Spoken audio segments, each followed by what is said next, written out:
ఓం శ్రీ సాయి భగవతి జ్యోతిష్యాలయం నెంబర్ 1 వశీకరణ specialist Kerala tantric గురువు గారు పవన్ నంబూదిరి గారు. కేరళ నుంచే నేరుగా పరిష్కారం లభించును. స్త్రీ పురుష వశీకరణం, ప్రేమించి మోసపోవడం, భార్యాభర్తల సమస్యలు, ఎటువంటి సమస్యలైనా సరే 24 గంటల్లో పరిష్కారం లభించును. గురువుగారి ఫోన్ నంబర్ 9043637512. ఓం సాయిరామ్. సమర్థ సద్గురు సాయినాథ్ మహారాజ్ కీ జై. సాయిబాబా భక్తులందరూ కూడా నమస్కారం అండి. సాయినాథుని ఆశీస్సులతో అందరూ కూడా సుఖంగా, సంతోషంగా, అష్టైశ్వర్య, ఆరోగ్య అభివృద్ధితో ఉండాలని మనస్ఫూర్తిగా కోరుకుంటూ ఈరోజు ఈ వీడియోని మొదలు పెడుతున్నాను.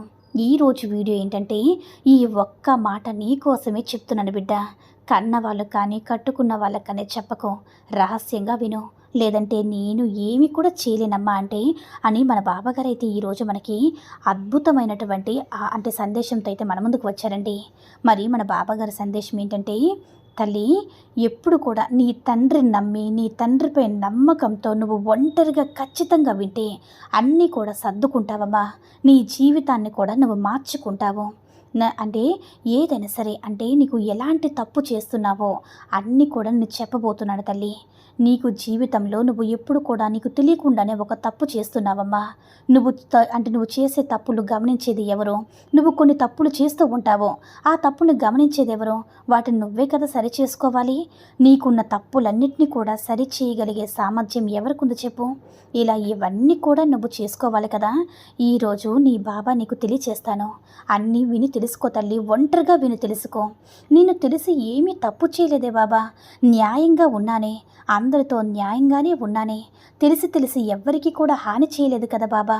మరి మీరేంటి నేను తప్పు చేశానని అంటున్నారు? నేను ఇంకేం చేశాను తండ్రి? నేను దాన్ని ఎలా సరిదిద్దుకోవాలని అడుగుతున్నావు కదా బిడ్డ. అన్నిటికీ సమాధానం చెప్తాను విను. నీది ఎంత మంచి మనసో తెలుసు కదమ్మా. నీ మంచి మనసు ఇతరులకి మంచి చేయాలని ఆరాటపడుతుంది. నీకు తెలియకుండానే అనుకుని తప్పులు చేస్తూ ఉన్నా సరే వాటిని సరిదిద్దుకోవాలి. ఆ తప్పులు ఎలా ఉంటాయంటే, నీది మనసు న్యాయంగా ఉంటుంది కానీ గబుక్కుని ఏదో ఒక మాట అనేస్తావు. అది అంటే ఇతరుల మనసు బాధ పెడుతుందమ్మా. అది ఇతరులు నీకు తెలియకుండానే కొంచెం వాళ్ళకి ఇష్టమే కదా అని మనకని వాళ్ళకి కష్టం కలుగుతుందన్నమాట. అది కూడా నువ్వు చేసిన తప్పే కదమ్మా.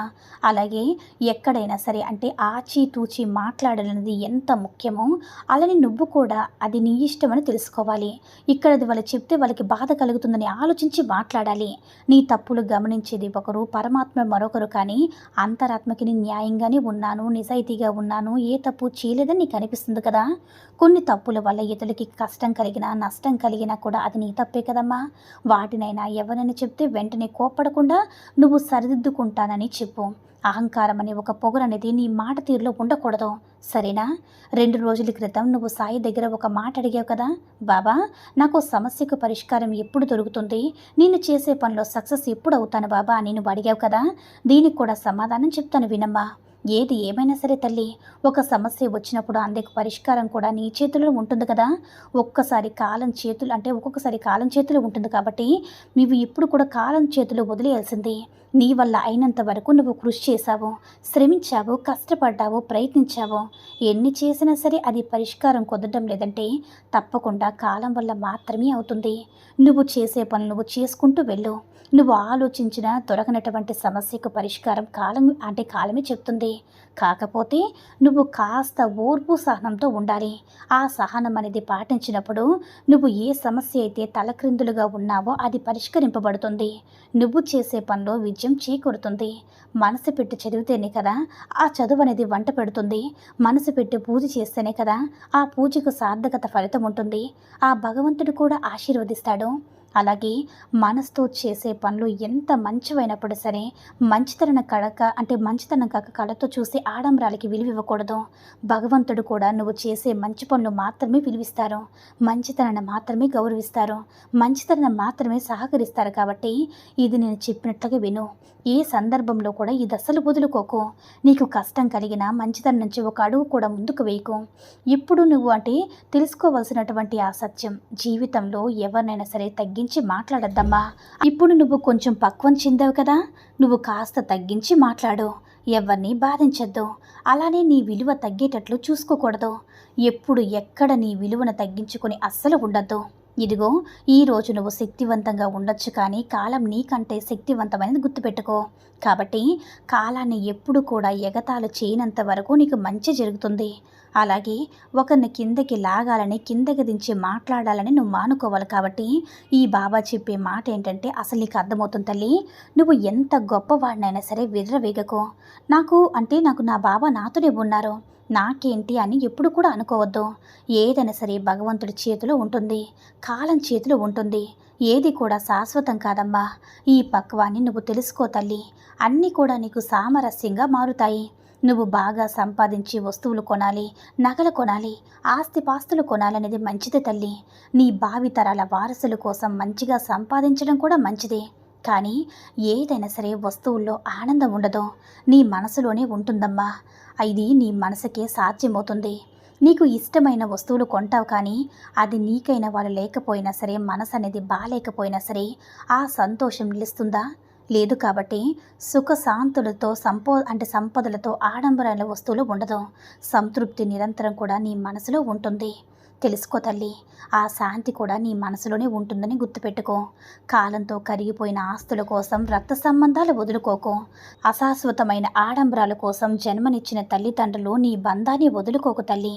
బియ్యం మరిగిన నీళ్ళలో పాలు వేస్తే పాయసం అవుతుంది, బొగ్గులో వేస్తే చేతబడవుతుంది, పసుపుతో కలిస్తే ఆశీర్వదించి అక్షింతాలుగా మారుతాయి. నువ్వు నలుగురిలో కలిస్తేనే నీ విధానాన్ని బట్టి నీ యోగ్యత ఉంటుంది. ఎక్కడ కలవకుండా ఒంటరిగా ఉంటే, ఎవరితో కలవకుండా ఉంటే నీ గుర్తింపు అనేది అస్సలు ఆగదు. నలుగురితో సరదాగా ఉండాలి, నలుగురితో మాట్లాడాలి. నలుగురితో మాట్లాడే విధానం అనేది మంచిగా ఉండాలి. నీ యొక్క యోగ్యత అనేది, నీ విలువను పెంచుకో. మంచిగా మాట్లాడు. ఏదైనా సరే సాధించాలంటే కొన్ని అడ్డంకులు వస్తూ ఉంటాయి కదా. నీ దారిలో ముళ్ళు ఉన్నాయని నీ నడకను ఆపిస్తే ఎలా తల్లి? అప్పుడు నీపై ఎంతోమంది విమర్శ, అంటే నిన్ను హేళన చేస్తున్నారో, తిప్పి పొడుస్తున్నారో, ఏదో ఒక విధమైన విమర్శలతో బాధపడుతూ ఉంటారో, వాటిని విమర్శలుగా కాకుండా ఆశీర్వాదాలుగా తీసుకో. నిన్ను అవహేళన చేసిన వాళ్ళే నీకు సలం కొట్టేలా, నిన్ను ఎక్కిరించిన వాళ్ళే అహం దెబ్బతినేలా నీ గెలుపు పైన అడుగు వెయ్యు. ఆస్తి అంతస్తు లేవని ఆలోచన వెదిలి ఆత్మవిశ్వాసాన్ని నమ్మకో. అదే నీకు సరైన ఆయుధం. దానితోనే ముందుకు అడుగు వెయ్యు. కొంత సమయం పట్టినా సరే, అపజయాలు తలుపు తట్టినా సరే, ఖచ్చితంగా విజయం నీ ముందు ఉంటుంది. విజయం వచ్చే వరకు కూడా, అంటే నీ సాయి ఏదైనా సరే నీకోసం మాత్రమే, నీ దాన్ని మంచిగా ఉండాలని నేను ఎప్పుడు కూడా నీ వైపు చూస్తూ ఉన్నాను కదా. నా బిడ్డలను కాపాడుతూ ఉంటానని నీకు తెలుసు కదా. నన్ను మొక్కిన వాడిని ఎప్పుడు కూడా కోరికలు తీరవన్న మాటకి స్థలమే ఉండదు. దేనికైనా సరే ఓపిక అవసరం తల్లి. శ్రద్ధ సబురితో ఉంటే అన్నీ సాధ్యమవుతాయి. కాబట్టి ఓపికతో ఉండు, అంతా మంచి జరుగుతుంది. నమ్మకాన్ని మాత్రం కోల్పోవద్దమ్మా. నువ్వు కోరుకున్నది దక్కుతుంది, నీ బాబా చేస్తారు. ఏ మాత్రం కూడా నువ్వు భయపడాల్సిన అవసరం లేదు, బాధపడాల్సిన అవసరం అంతకన్నా లేదు తల్లి. అన్నీ కూడా నీకు నచ్చినట్లుగా అనుగుణంగా మారుతాయి. నమ్మకంతో కాస్త మనసు పెట్టి విన్నావంటే ఇక సంతోషంగా ఉంటుంది. నీ సాయి తండ్రి ఎల్లవేళ్ళ కూడా నీకు సంతోషంగా ఉండి నిన్ను రక్షించుకుంటూనే ఉంటారు.